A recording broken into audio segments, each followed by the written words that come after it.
Hiya, I'm Natasha Vasandani. I'm an actor, writer, director and producer and the founder of Greene Productions. So I started off being an actor, and I knew I wanted to be an actor ever since I was younger, and I had a plan in place. So I knew that I was going to act, and when I wasn't acting, I was going to teach acting, dancing and singing, because the industry is so up and down, and I was surrounded by people telling me that I needed a backup plan. So I created a backup plan, and I auditioned for drama school while I was doing my A-levels, and I did not get in. And my whole world crumbled around me because all my friends were going off to university, and the plan that I created didn't happen. So I tried again next year and I didn't get in. I tried again the year after that, didn't get in. And I had an agent, and I was acting, and I was in a part-time acting course, and then I started writing, and I moved into comedy writing and comedy acting, and I honestly fell into becoming a film producer. It was on accident. I had no plan when I was in school that that's what I wanted to do. I ended up doing a short film for a production company. I had the most amazing time. They were then producing a new comedy series, which I auditioned for and got, and filmed that with them.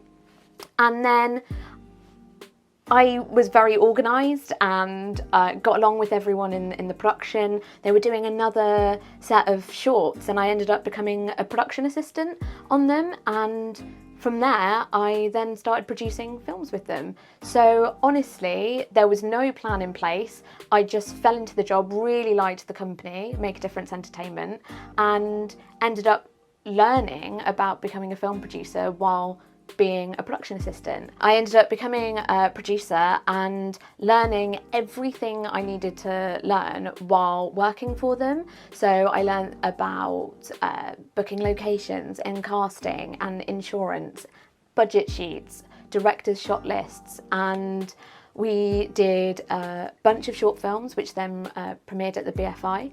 I ran a film festival there and hosted it, and also then ended up working and hosting panel events with BFI Future Films Festival.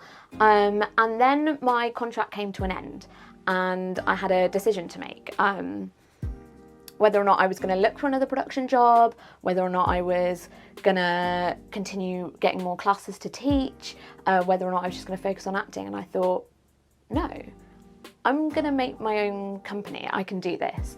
So I was sitting under a tree in a park on a very nice summer's day and just trying to think about whether or not I was going to produce as Natasha Vasandani or I was going to form a company.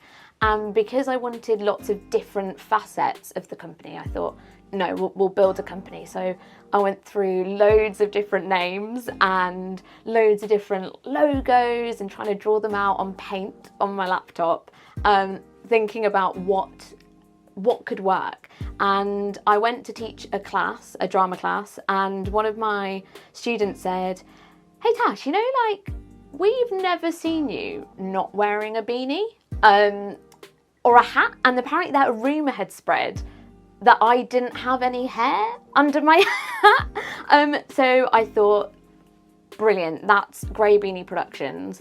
People know that I wear a hat. It was so weird. And when I first started, my mum was like, "Oh, you're forming a company to make hats?" And I was like, "No, it's going to be a production company." And I could see the logo in my head, and I've got an animated logo where my beanie and my glasses fall into place, and I could just see it, and I knew that was the name of the company. It was memorable, it meant something to me, and so I ran with it. So I met a graphic designer, and the patience he had with me going, "Oh, can we get my eyebrows a bit thicker and my glasses?" And I was sending him photos of me to get the logo to exactly what I had in my head, because for me, I thought it was very important to get the branding right first time. I didn't want to have to go into a rebrand a couple of years later. I really wanted to get it, everything I wanted. This was my baby. This was what I was pouring my heart and soul into. So I got it done, and then one day I was sitting there going from a company that had constant funding, an office in a film studio, camera kit, studio space, to me with my logo at my desk at my mum's house, and went, okay, now what do I do? How do I get this started? And I very quickly realised that I needed a stream of income into that company. So I started doing corporate videos, and I started doing anything that anyone needed filmed and produced. I did it. So we did theatre trailers, and I took show photography, and if someone needed an advert for their company, I did it. And I didn't have any kit, so I was having to rent camera kit, making sure, and my mistake when I first started was not embedding that into the fee. So making sure that I had enough kit, and back then, you know, couldn't afford Ubers, and I didn't drive. So I was a bit of a I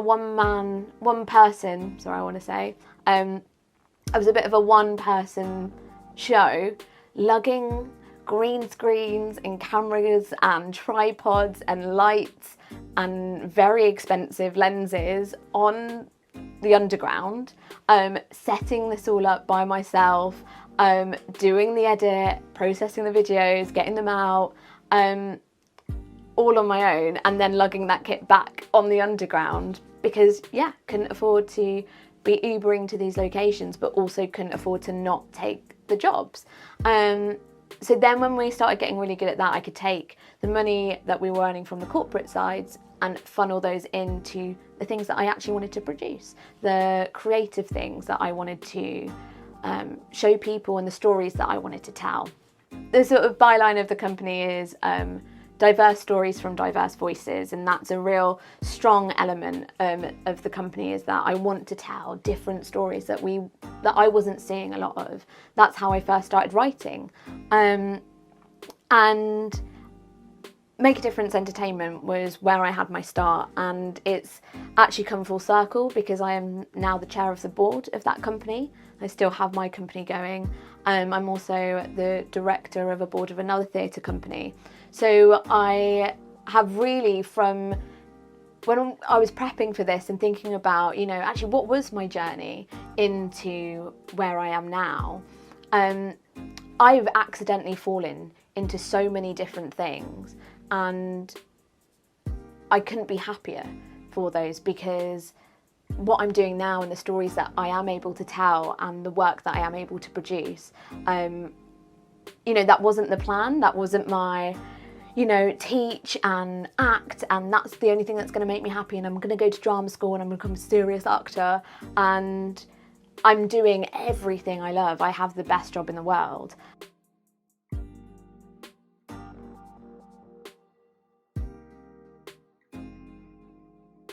One time I arrived on set and I had a white male production assistant, and they started talking to him like he was in charge and sort of just disregarded me. And I sort of had to clear up that I was actually the person in charge, that it was my company, and, you know, that I was really happy and excited to be here. And that was quite early on, and that really hurt. And that was a big learning curve that, you know, and it's not just something that happens as a producer. It was a massive life lesson, again, to be reminded of that. And I cried about it, and then I got on with the day, because I wasn't going to let that stop me. I wasn't going to let that person's opinion about just the way I walked into the room and who I was, and associating that with the level of who I was within the production. I wasn't going to let that stop me, and it made me work a lot harder. I think there are a couple of qualities that will make you successful as a producer. I think being able to multitask and being very organised is a very key aspect of the job. You'll be juggling different projects, and in each project you might be juggling location sourcing, actors' dietary requirements, insurance, whether or not the schedule's going correctly, whether or not you're in budget, being able to read a spreadsheet. I spend a lot of hours looking at spreadsheets. Being able to think on your feet, having the ability to remain calm, because no matter how much colour coding you do and how much organising and planning you do in pre-production, things are bound to go wrong. Things are not always going to fall into place, and being able to think on your feet logistically is such an important skill. Recently I was on my way to a location and I got a phone call from a crew member whose app had told him that he needed to stay home and isolate. This crew member was bringing tons of kit to the shoot, and en route I then had to call up everyone I knew, try to figure out what kit was going to be missing. We couldn't delay because then we'd be over budget. So it was dealing with things like that, and having to remain calm and making sure that everyone knew that the day was going to get done and we were going to get everything we needed on time is a massive part of the job. And even though you are dealing with lots of logistics and money, having people skills is a people job. You're the person as a producer that people go to when they're stressed at work, when things aren't going to plan for them, and being able to let them know that everything's going to be okay, and making sure that they've got everything that they need in place, and being that person that, you know, I try and make sure that I'm the person that if they need something they can come and speak to me about it. So in terms of being a producer, you don't need any formal qualifications. I don't. I did A-levels. I did A-levels in drama, English, philosophy and ethics, and psychology. So I didn't even do film or media studies at A-levels.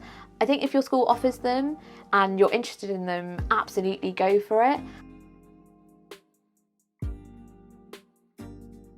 So there are lots of different ways that you can get into the film industry, and there's lots of different companies out there that are helping young people gain access to the film industry without going to film school. So places like Make a Difference Entertainment running workshops, there's places like Dream Arts that we've just partnered up with, that we did a film for their young people.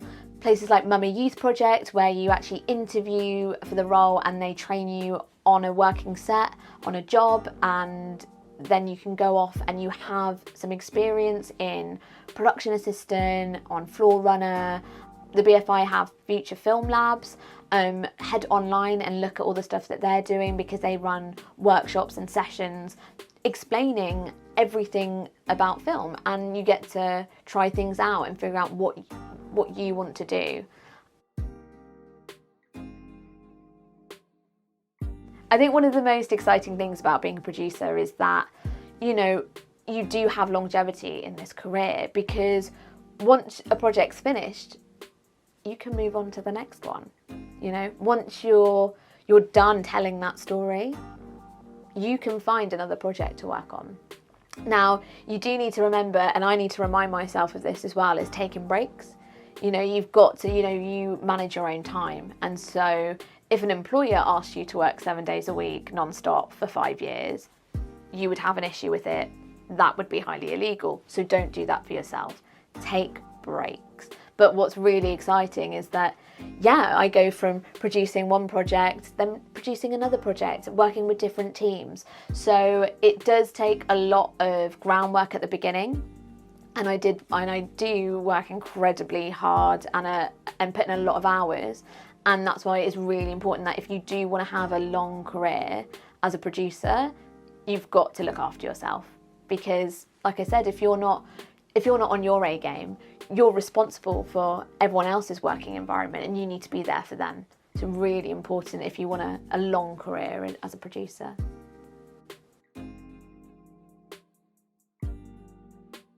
So your income will vary depending on the project budget. So I really suggest going onto Bec2 website. They have rate cards. Bec2 is the UK's biggest union for production. They have rate cards, so you can see what the project budget is and how that affects your daily rate. what's really exciting is that you're your own boss in this career as a producer. You get to balance your time the way that you dictate. So sometimes I am working crazy long hours for a couple of months, but then I get to take 4 weeks off. Sometimes I get to have a meeting in the morning and then there's no work to be done in the afternoon, so I'll go and meet a friend for coffee. So you dictate your time. I think that in certain projects you will work long hours because you need to get everything done, and sometimes things are time sensitive, so you will have to get up at 4 o'clock on a Saturday and again on the Sunday and miss a birthday party here and there. But you are more in charge of your time, and you know that if you need to take a break, you can. You know, a lot of people are going to tell you that you need a backup plan, that the industry's too hard and it's not going to work out. And all I want to say is that if this is what you want to do and this is what's going to make you happy, just go for it.